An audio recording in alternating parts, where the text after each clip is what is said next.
तो the big picture with RK में हमारे साथ IBC24 के editor in chief Ravikant Mittal ji जुड़ गए हैं। रवि जी, दिन भर जो कुछ हुआ है पूरे देश ने टकटकी लगाकर देखा है।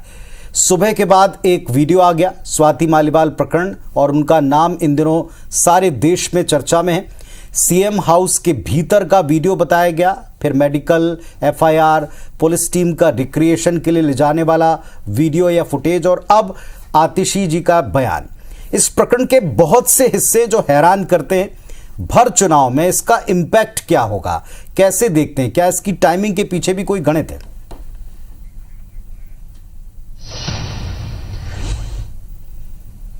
देखो पुनीत, तुम्हें याद होगा 13 मई को जब हम बात कर रहे थे तब मैंने आपसे कहा था कि केजरीवाल एकदम इंपैक्ट प्लेयर की तरह आने वाले हैं चुनाव मैदान में, और इससे एकदम चुनाव में तड़का लगने वाला है और बहुत मजा आने वाला है। लेकिन तब मुझे भी नहीं पता था कि इतना मजा आने वाला है। मतलब राजनीतिक में गलियारों में जो मजे चल रहे थे, उसके अलावा जो उनके घर पे ये पूरा घटनाक्रम हुआ है, ये पूरी एक वेब सीरीज की तरह है जिसका शीर्षक है मैं भी कभी आपके करीब थी।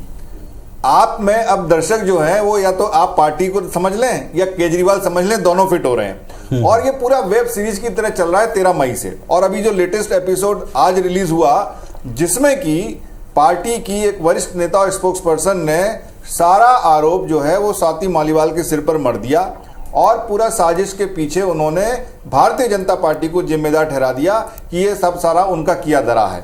अब तक अगर हम आज का ये लेटेस्ट एपिसोड मान लें पुनीत, तो कम से कम 9 इसकी वेब सीरीज के 9 एपिसोड आ चुके हैं ना। शुरुआत हुई 13 मई को, जब उन्होंने PCR को कॉल किया और उन्होंने जाके पुलिस थाने भी गई और जो भी उन्होंने कंप्लेंट नहीं कराई, लेकिन उसके बाद वो अचानक से गायब हो गई। फिर अगले दिन दूसरा एपिसोड आया जिसमें कि संजय सिंह जी अवतरित हुए, जो कि एक राज्यसभा के मेंबर हैं, सीनियर मेंबर हैं, हर जगह केजरीवाल के साथ रहते हैं, क्योंकि जो पहले साथ रहते थे वो जेल में हैं, तो इसलिए संजय सिंह साथ रहते हैं। तो उन्होंने ये कहा कि हाँ ये ऐसी घटना हुई है। उन्होंने तो इतना कहा कि दुर्व्यवहार हुआ है, बदतमीजी हुई है, और जो केजरीवाल जो हैं उन्होंने इसका संज्ञान ले लिया है और उन पर एक्शन लिया जाएगा। लेकिन अगर आप अभी देखें, जो आतिशी ने कहा वो पूरा पलट गई है इस बात से, और इस बात का उन्होंने पत्रकारों का जवाब नहीं दिया, वो भाग गई कि भाई जब आपके सांसद ये कह चुके हैं, और वो भी सांसद है जिनके साथ घटना हुई है, वो संजय सिंह ने ये कहा, और पूरा उन्होंने विलेन बना दिया विभव कुमार को।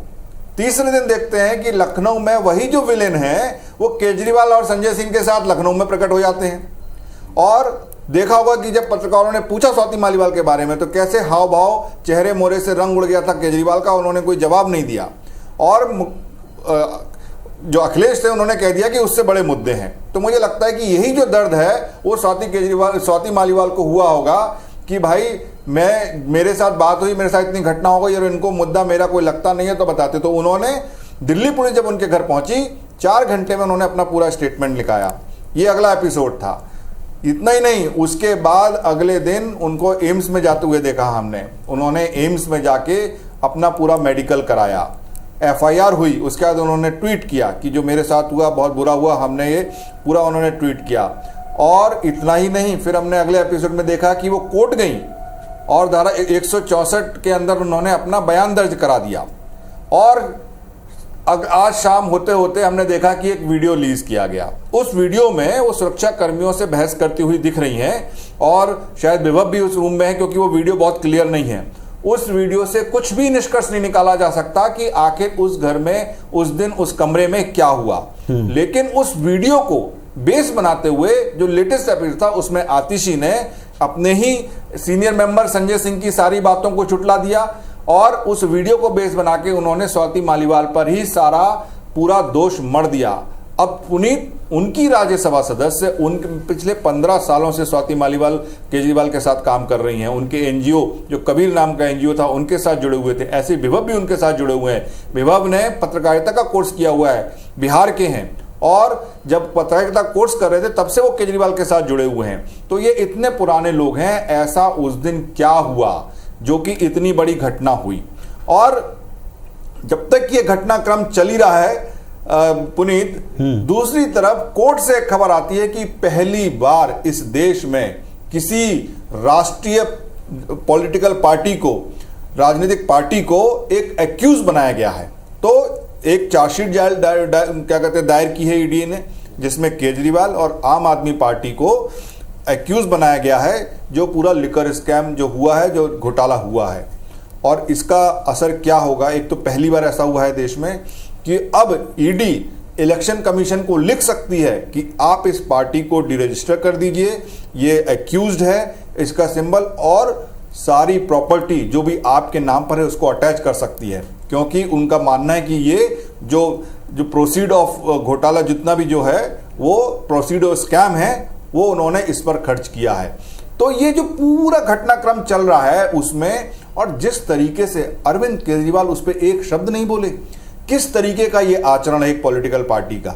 मेरे इतने बड़े लंबे कैरियर में मैंने इतना पॉलिटिकल पार्टीज को कवर किया, इस देश की सारी पॉलिटिकल पार्टीज को कवर किया है, हर राज्य में मैंने चुनाव कवर किया है, लेकिन पुनीत ये ऐसी पॉलिटिकल पार्टी मैंने कभी नहीं देखी जो जिन मुद्दों से, जिन चीजों को लेके अपने जीवन में कि हम ये करेंगे वो करेंगे लेके आई थी, आज बिल्कुल उससे उलट कर रही है, झूठी चीजें बोलती है, एकदम मतलब मेरे पास शब्द नहीं है कहने के लिए कि उनका जो तरीके का आचरण है वो इतना शर्मनाक है कि आपकी पार्टी की मेंबर, आपकी इतनी पुरानी सदस्य, उसके साथ इतनी बड़ी घटना हो जाए और आप बोले नहीं और आप दूसरों पर सवाल उठाते हैं। भाई पहले खुद अपना जो कर्म होना चाहिए वो ऊंचा होना चाहिए, तब आप दूसरों के ऊपर सवाल उठा सकते हैं। तो ये जो है अब देखना होगा कि ये, क्योंकि ये घटना अब अभी पुलिस भी लेके गई है, वो पूरा जो क्राइम है उसका रिक्रिएशन हो रहा है, तो अभी ये पूरी वेब सीरीज है, इसमें अभी काफी मजेदार और एपिसोड देखना होगा कि इसमें आखिर में एक्शन लेते हैं और केजरीवाल इसमें कितना फंसते हैं। चलिए, अब इसमें केजरीवाल जी का मौन, जैसे आपने कहा, सवाल खड़े करता है, और आपने एक और शब्द कहा कि इस तरह के आचरण की उम्मीद आपने नहीं की होगी। संभवतः इस तरह के आचरण की उम्मीद इस पार्टी से कोई नहीं कर सकता, क्योंकि एक आंदोलन से जन्मी पार्टी के साथ लोगों का बड़ा भरोसा और उम्मीदें जुड़ी थी। ये सब कुछ इससे जरूर चकनाचूर होता दिखाई पड़ रहा है। बिल्कुल, और जैसा कि रवि जी ने यह भी कहा कि इम्पैक्ट प्लेयर के रूप में उनकी एंट्री हुई थी चुनाव में, बीच में किस तरह का इम्पैक्ट छोड़ पाएंगे उसको लेकर बड़ी चीजें थी, लेकिन इस सबके बीच स्वाति मालीवाल के मामले में इस मामले को और अलग लेवल तक ले गए। बहरहाल, लेकिन रवि जी, 5वें चरण का जिक्र करना भी बहुत जरूरी है। 5वें चरण में यूपी की 14 सीटें शामिल हैं। शुक्रवार को मोदी, योगी, शाह, मोहन सभी ने जमकर पसीना बहाया। क्यों ये चरण बहुत अहम है उत्तर प्रदेश की सियासत के लिए और देश की सियासत के लिए?